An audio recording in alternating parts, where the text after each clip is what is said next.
Hello बच्चों, आइए प्रश्न देखते हैं। कंकाली पेशी रेशे में एच क्षेत्र का कारण होता है। पहला विकल्प है ए पट्टी के केंद्रीय भाग में मायोसिन तंतुओं का विस्तार।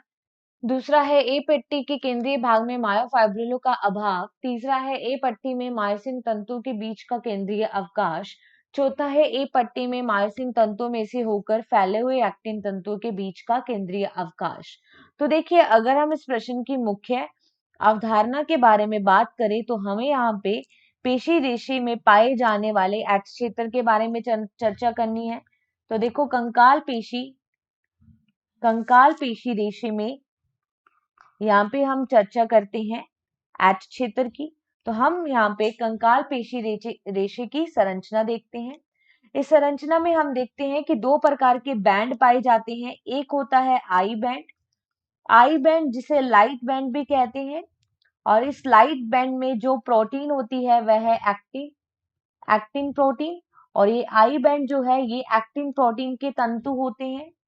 अगर हम दूसरे अन्य बैंड की बात करें तो वो है ए बैंड, और इस ए बैंड को कहा जाता है डार्क बैंड, और इसमें जो प्रोटीन होती है वो होती है मायोसिन प्रोटीन।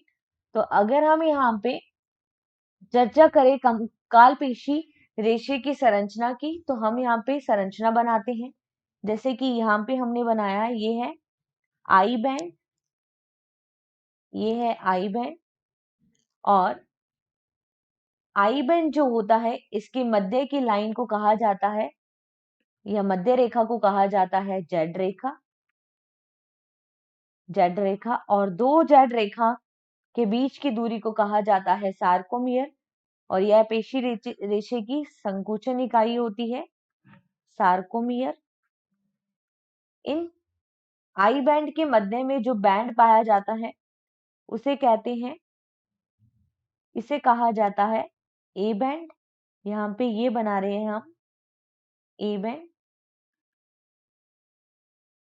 और ए बैंड के मध्य की लाइन को कहा जाता है, या रेखा को कहा जाता है, ये है एम रेखा। हम देखते हैं कि ए बैंड के सिरे आई बैंड के द्वारा अध्यारोपित होते हैं, और ए बैंड में जहां पे आई बैंड अनुपस्थित होता है उस क्षेत्र को कहा जाता है एच क्षेत्र। ये जो क्षेत्र है, इस क्षेत्र को हम क्या बोलते हैं, इसे कहा जाता है एच क्षेत्र। और इस एच क्षेत्र में आई बैंड क्या होता है, अनुपस्थित होता है, अर्थात एक्टिन तंतु अनुपस्थित होते हैं।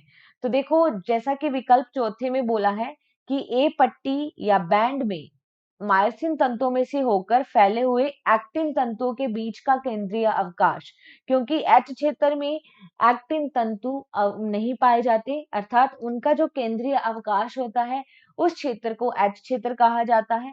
तो इस प्रश्न का सही विकल्प जाएगा विकल्प चौथा या डी। ए पट्टी के केंद्रीय भाग में मायोसिन तंतुओं का विस्तार नहीं होता, ठीक है, वहां पे अवकाश पाया जाता है। केंद्रीय भाग में मायोफाइब्रिलों का अभाव, ये भी नहीं आएगा।